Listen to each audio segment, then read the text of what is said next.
want to share an experience I had last summer.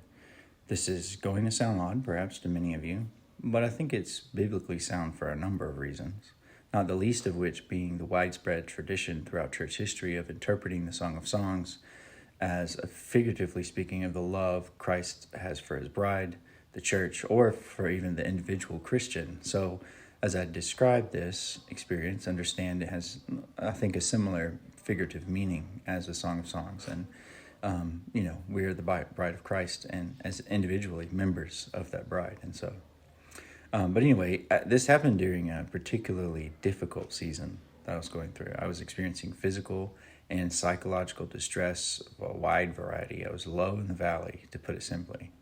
So what happened is clearly a testament of God's mercy and grace.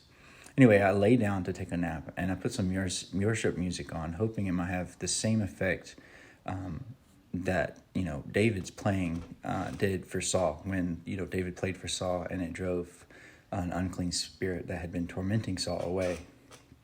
And as I started to drift off to sleep, I kind of experienced this weird, drowsy, somewhat tipsy sort of state, and I just sort of fell asleep, and I don't know for how long, but I then woke up sort of drunk in the spirit, and I was speaking in tongues, and when I woke up, I just was in the middle of worshiping, like I had been worshiping while I was asleep somehow. And when I woke up, I was just overwhelmed by the Lord's love for me. It was undeserved, yet unhesitatingly given.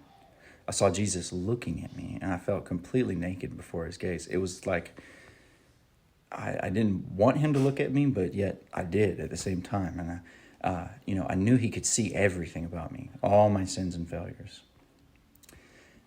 Nevertheless, he looked at me with the sparkle in his eye. He wanted me as I was. He loved me, and his love would purify and perfect me. He kept staring at me intensely, intimately, and I expected that I would have felt shame under such circumstances, but instead, I only felt peace in his eyes because his love covered, healed, and restored me. All this was happening, and I thought to myself, what's going on? What is this? And that's when this phrase popped in my head, like a virgin before the Lord. It was like it was some kind of quote from something, but I don't know from where, but that's the phrase, those exact words.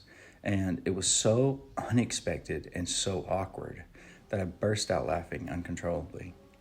I know it was the Lord answering my question because I don't think I would have ever put it that way, but I love that he knew what would get my attention and make me laugh. I would get over the laughing fit and then go back to the worshiping, and however, only to see him looking at me, and then I would think of that phrase again and just burst out laughing again, and so I would weep and worship and laugh and speak in tongues, and I was just drunk in his presence. It was amazing until I finally was just kind of in this peaceful, exhausted silence, just delighted and just surrendered.